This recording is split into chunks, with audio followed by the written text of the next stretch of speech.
রাজনীতির সাথে জড়িত কাউকে নির্বাচন পর্যবেক্ষণ কাজে নিয়োগ দেয়া যাবে না বলে জানিয়েছেন প্রধান নির্বাচন কমিশনার এএমএম নাসির উদ্দিন। সকালে নির্বাচন ভবনে নির্বাচন পর্যবেক্ষণ সংস্থার সাথে সংলাপের সূচনা বক্তব্যে এসব কথা জানান তিনি। এ সময় ডিসেম্বরের প্রথমার্ধে তফসিল ঘোষণা করা হবে বলে জানান ইসি মোহাম্মদ সানাউল্লাহ। সংলাপে নির্বাচন পর্যবেক্ষণে ডিজিটাল ঝুঁকি, নিরাপত্তা সহ বিভিন্ন চ্যালেঞ্জ তুলে ধরেন পর্যবেক্ষণ সংস্থার প্রতিনিধিরা। শাহরিয়ার বাঁধনের রিপোর্ট, জানাচ্ছেন ইসমাইল হোসাইন জুয়েল।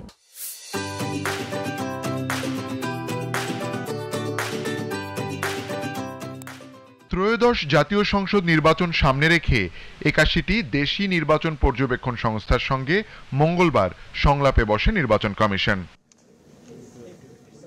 সংলাপে অংশ নিয়ে নির্বাচন পর্যবেক্ষণের বিভিন্ন চ্যালেঞ্জ তুলে ধরেন পর্যবেক্ষণ সংস্থার প্রতিনিধিরা।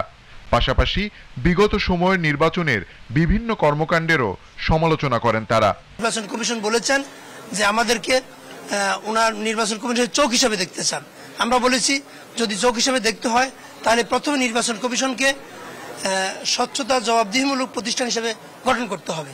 আমরা অবশ্যই যাচাই বাছাই করে দেখব সেই ব্যক্তি কোন রকম ভাবে কোন রাজনীতি বা রাজনৈতিক ব্যক্তিবর্গের সঙ্গে জড়িত কিনা, যদি থাকে আমরা তাদেরকে পর্যবেক্ষক হিসেবে নিয়োগ দেব না। রাজনৈতিক স্থিতিশীলতা, পর্যবেক্ষকদের নিরাপত্তা, প্রতিবন্ধী ভোটারদের সুবিধা নিশ্চিত করার পাশাপাশি এআই এর চ্যালেঞ্জ নিয়েও ইসিকে পরামর্শ দেন তারা। যতটুকু চ্যালেঞ্জ দলীয় প্রভাব প্রতিপত্তি থাকে, পর্যবেক্ষক সংস্থাগুলো ছিল দলীয় এজেন্ডা বাস্তবায়ন করা, মন গড়ার রিপোর্ট দিতেন। আমরা মনে করি আবার সেটা আর হওয়ার সুযোগ নাই। এখন আমার মূল দায়িত্ব হবে কোনো রাজনৈতিক ছত্রছায়ার বাইরে থেকে আমার কাজ করতে হবে, তাই না? আমার আত্মীয় স্বজন থাকতে পারে, পরিচিত থাকতে পারে, যাতে তারা এখানে এসে আমার কোনো বাধা সৃষ্টি করতে না পারে। ভুয়া পর্যবেক্ষক এড়াতে পরিচয়পত্রে কিউআর কোড সিস্টেম চালু করার কথা জানিয়ে নির্বাচন কমিশনার সানাউল্লাহ বলেন, সুষ্ঠু নির্বাচন আয়োজনে কোনো ছাড় দেয়া হবে না। মানে মানসম্মত অবজারভার যদি না পাওয়া যায় তাহলে খালি থাক, মানহীন অবজারভারের দরকার নেই। তারা আপনাদেরও ভাবমূর্তি ক্ষুণ্ণ করবে, আমাদের নির্বাচন ইয়েটাকেও ক্ষুণ্ণ করবে। সংস্থার সাথে সম্পৃক্ত নাই এমন কেউ ফ্রিল্যান্স কোনো অবজারভার হবে না। ফ্রিল্যান্স সাংবাদিক হতে পারে, ফ্রিল্যান্স অবজারভার হবে না। প্রধান নির্বাচন কমিশনার বলেন, নির্বাচন পর্যবেক্ষণে দায়িত্ব পালনকারীরা রাজনৈতিক দলের পক্ষপাতিত্ব করলে নিজেদেরই সুনাম নষ্ট হবে, আর নির্বাচন সংশ্লিষ্টরা সঠিক দায়িত্ব পালন না করলে ভালো নির্বাচনও হবে না।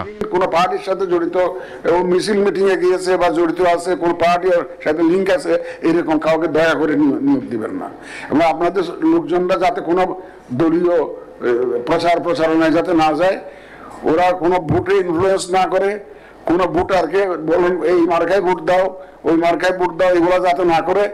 আইন অনুযায়ী নির্বাচনের কার্যক্রম চলছে কিনা এ বিষয়টির সঠিক তথ্য দিতে পর্যবেক্ষকদের প্রতি আহ্বান জানান প্রধান নির্বাচন commissioner. Ismail Hossain Jewel, GTV news, Dhaka.